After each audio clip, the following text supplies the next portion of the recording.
Prevention Week with the Child Accident Prevention Trust. Their Child Safety Week is always the first week of June, and I wanted to come on live to be able to first of all answer any questions you might have around safe-proofing your home, accident prevention, any home safety stuff you might be thinking of buying, but also to share some of my top home safety tips to try to prevent accidents for babies and toddlers.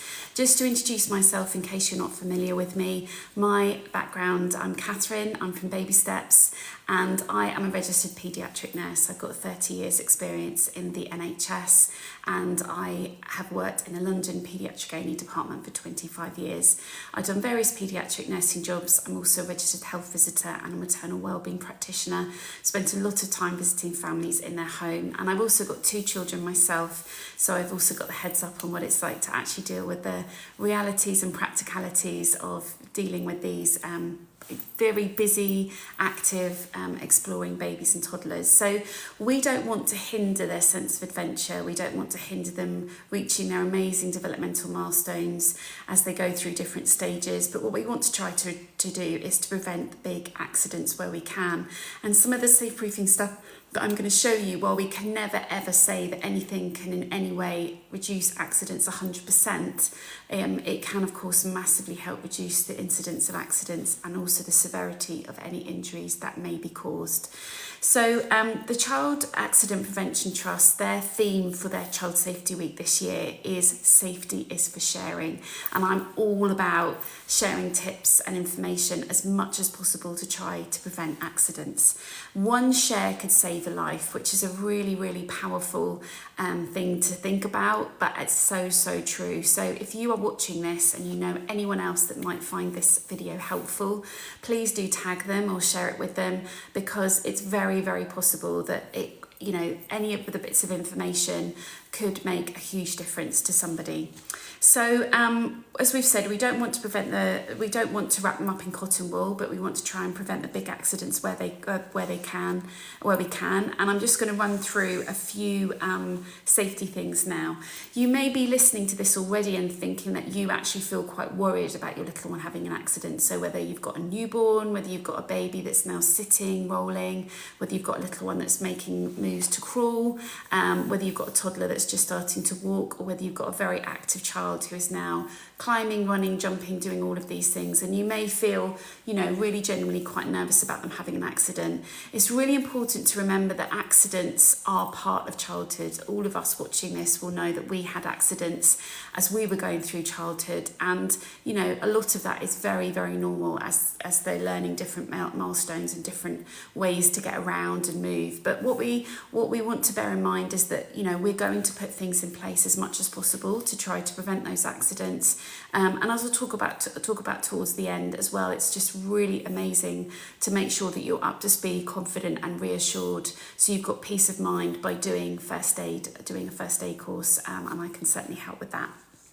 Okay, so what's important to bear in mind is that it sounds an incredibly obvious thing to say, but it's why it's really important to try and be one step ahead, is that you will find that you are constantly having to reassess what are different dangers in your home. So as your little one, again, is moving through these developmental milestones, it's being one step ahead to try and think what actually you might need to safe-proof. And it has to be said that what you think you might need to safe-proof, they might not be that interested in, and other things that you hadn't thought of, they're into, and you have to rethink. So let's get started. So, let's start with falls. Falls is pretty much the most common cause of childhood injury, and a lot of falls happen in the home. And one of the big ways to try to reduce accidents in the home, falls in the home, is to have safety gates. So stair gates, if you've got a set of stairs at the top and the bottom of the stairs. But also, even if you live on one level, stair gates can be incredibly effective to stop little ones getting in or out of a certain area or room. So they're definitely one to bear in mind.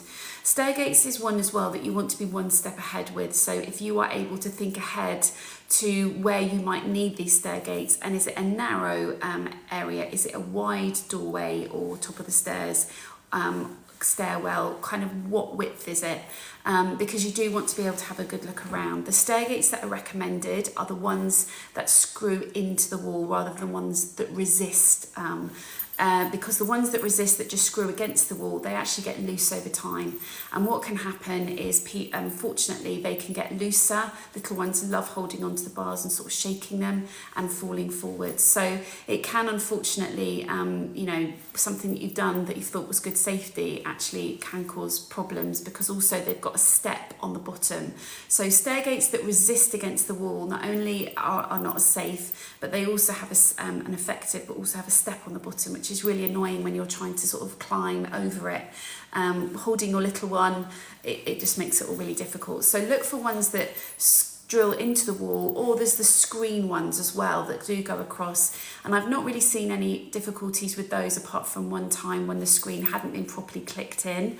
And the other thing to say about stair gates is trying to think ahead, trying to see which ones are going to fit best in your home for the width of the area that you're trying to make sure is safe. But the other thing as well, it sounds so incredibly obvious, is that you need to make sure that they are closed. I know that sounds so obvious, but unfortunately what can happen is parents just genuinely, you know, we're all so busy, we're juggling so much, is that parents genuinely can forget to close them. And of course little ones are still on the move and can get through. When it comes to falls with newborns and with small babies, without doubt on my shifts, every single shift we see babies that have rolled off beds, change mats and sofas. So babies that you don't actually think at that point are rolling. It actually happened with my own daughter, so I put my hands up. Sorry, I just need to do this. What I with my own daughter is I had put her onto the sofa. I had a little conversation in my head. Is she going to be okay? Sort of put cushions around her. I needed to quickly whiz to the kitchen. She wasn't rolling at that time at all. And then, boom, I heard her fall onto what was at the time our hard wooden floor, which just made me feel absolutely awful, especially because I've got the experience that I have, and I was kicking myself. She luckily was fine, but it was just really upsetting all round. So with a newborn, never ever have the full sense of security that they're not going to move. So a bed, a change mat or a sofa, please, if you need to leave them, put them down onto the floor. Also, if you are in a situation where you have got a little one that's a lot more mobile at this point, so they may be crawling or they're, you know, on the go a bit more, think about having a sort of safe drop zone. So whether that could be a playpen or a travel cart or somewhere safe that you can put them and know they're not going to be able to move. If you need to go to the loo and you know, use your phone or cook or something, you want to have somewhere safe that you can put them. So thinking ahead to that when the time comes as well. So that's just a little bit about falls. We've also got these corner cushions which are related to falls actually, because we often see little ones that have tripped and they catch their face or their head particularly on the corner of a coffee table often. Bedside tables, you may also want them kind of on but upside down, so if their head was to come up and bang, maybe like on a kitchen table or an island in a kitchen. You can also buy this sort of stuff on a strip. So like for the hearth of a fireplace or a prominent edge. You can also get, I'm finding with all my stuff now, clear corners as well. And they come with pretty robust stickers that you can put them on with. But I would really think about corner cushions because they can significantly reduce the incidence of accidents. We were away on holiday. My daughter was about 15 months and she was just sort of really starting to take her first steps. And she unfortunately tripped and she fell against the corner of a coffee table, which because we were away didn't have those corners on, and she got really quite a nasty injury on her cheek, which had the corner been on there, the injury would have been a lot less. Always helpful for sure. Okay, I'm going to dive in and talk about something that I posted about yesterday, which went down really well and got a lot of views, was the cupboard under the kitchen sink. So one of the most hazardous places in your home is the cupboard under the kitchen sink. You've got cleaning products, things with labels, keep away from children, out of reach, corrosive, all that kind of stuff. You've also got these gorgeous looking washing capsules, really squidgy, which we see squirted into the eye or the mouth. And we've also got dishwasher tablets, which again are highly corrosive. They go straight into the mouth. and they can cause a burn. So with the cupboard under the kitchen sink, you might diligently think about putting on a lock, which looks like this, that screws in. You might also think about these magnetic ones. I wouldn't bother with the stick-on ones. I don't think they'd last very long. And that's great. There's certain things I'm going to share with you now where it's really, really good to have a cupboard or drawer lock on. But the things I'm going to mention now, really and truly, you want to put up out of reach. Out of reach because unfortunately, particularly with the cupboard under the kitchen sink scenario, is parents have diligently put on a lock and then they turn to load up the washing machine or dishwasher, and that cupboard is just a little bit open for a split second since you went to get the tablet out. And what happens really, really unhelpfully is the little one kind of scooted in, be sitting holding one of these things, and you're thinking, has it gone in the mouth? Has it gone in the mouth? Has it not? Have they touched it? What do I need to do? So as much as possible, move the following things out of reach. So that's any cleaning products, particularly the ones we talked about for under the cupboard under the kitchen sink. Any garden things, so slug pellets, weed killer, anything like that. If you've got any essential oil or cosmetics, so perhaps in the bedroom or bathroom. Also, if you have got any medications is a massive, massive one. So babies, when they're about 9-10 months, develop what we call a pincer grip. So with their thumb and index finger, it's super cute with weaning because they try and pick up small little objects. And so here I've got a paracetamol tablet. It's all going to go straight into the mouth. From a very young age, in childhood, everything goes into the mouth. When they're just a few months old, it's a lot to do with helping soothe teething. But this really, really is something, once they've got that little pink pincer grip, you massively need to be wary of, because they've got really shiny, crinkly packets, really attractive. So if they're in nappy bags, if they're in handbags, if they're beside the bed, if you go and see relatives, particularly grandparents that might be on medication and have it in their handbag, which they put on the floor.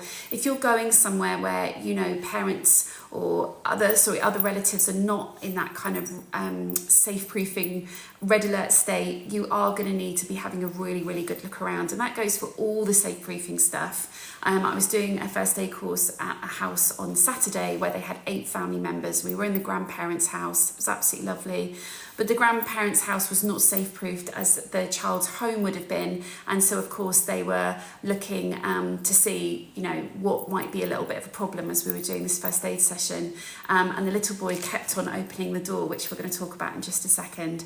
So medicines, really, really be very wary of. Things like Nurofen, ibuprofen, Calpol, paracetamol, which is Tylenol in the States. These clicky lids, 20% of children under 5 can open those. So we think they're child-proof often, things that we might find difficult to open, but they're child-resistant.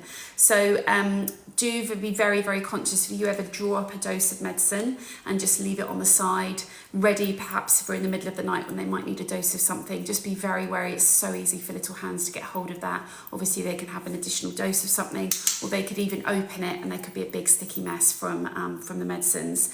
That also goes the same for perhaps a cleaning product like bleach that you might have by the loo. Again, it's just this clicky lid. It's insane what children choose to put in their mouth, mess around with. So please just move these completely out of reach.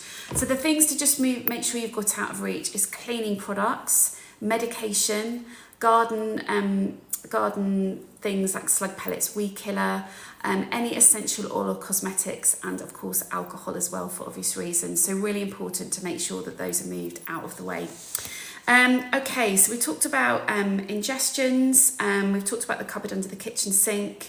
We are going to talk on now about, sorry, I've got a whole load of stuff on the table and I'm trying to find things when I need them. Plug socket covers. So plug socket covers, for decades parents have used on their plugs in the home, and we have known for quite a long time now that these are no longer necessary, so you do not need to buy these. In the UK, the Child Accident Prevention Trust and the Royal Society for the Prevention of Accidents, ROSPA, don't actually advise that they should be used. They advise against the use of plug socket covers. Because our plugs now, I'm talking specifically now for the UK, but they are so incredibly safe. They have got built-in safety features, which actually means there's a shutter mechanism to prevent any live connections unless a proper plug is inserted, okay? The design effectively safeguards children from electric shocks without the need for the plug socket covers. Using plug socket covers can actually cause problems. So it can actually cause a problem because little ones can take them out and they could actually try and put them back in incorrectly. And if they go back in incorrectly, if you can see that is now upside down, that would mean the bottom 2 points could be live. So it can actually cause more additional problems if they are used. So just to say, you don't need to worry about plug socket covers, okay? You may have bits of furniture in your house that you worry they could pull over. This happened with my son. He pulled out the bottom drawer in a chest of drawers, stood on it to reach up to get something, and the chest of drawers actually tipped back. So I luckily got there in time. My arms just got there in time to get him. But yeah, anti-tip furniture straps might be something that you want to think about. You've also got anti-tip TV straps if you've got a TV that isn't secured to the wall. Obviously TVs nowadays are so incredibly light compared to what they used to be. That might be something you need to think about.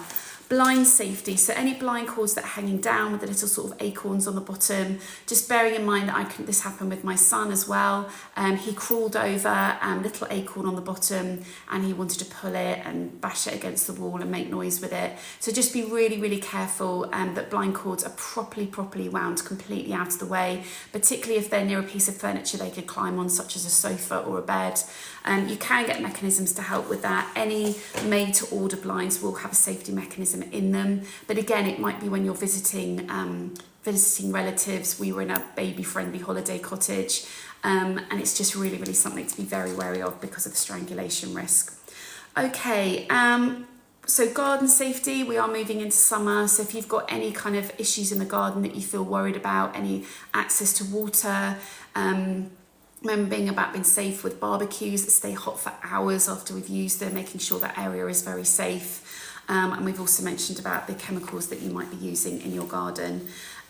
So nothing we can say is 100%, as we've already said, but a lot of things can really reduce the accidents. And one of the things I do see really help with finger injuries is these door stoppers. So I tried to think what they're called then, door stoppers.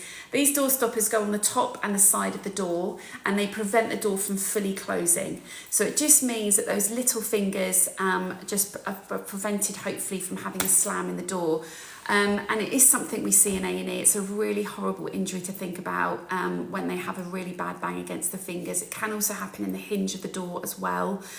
These door stoppers massively help. And of course, when you want to close the door, you just pull the stopper off and just close the door, which is great. So just being very wary of that. It can also happen with car doors when you're busy trying to get out the house. Rushing, forgetting something, going backwards and forwards, trying to strap them into the car. We do also see it happening with car doors as well. So it's just trying to take that little minute extra, isn't it, to get ready, which is easier said than done. One of the massive things I recommend to try and reduce burns and scalds in the home is a travel cup with a lockable lid. So this one here, I have to press to be able to open it. It's even got a lock on the top, which means that even if I press that now, it still won't open. And let's be honest, as parents, we never get to have a hot tea or coffee.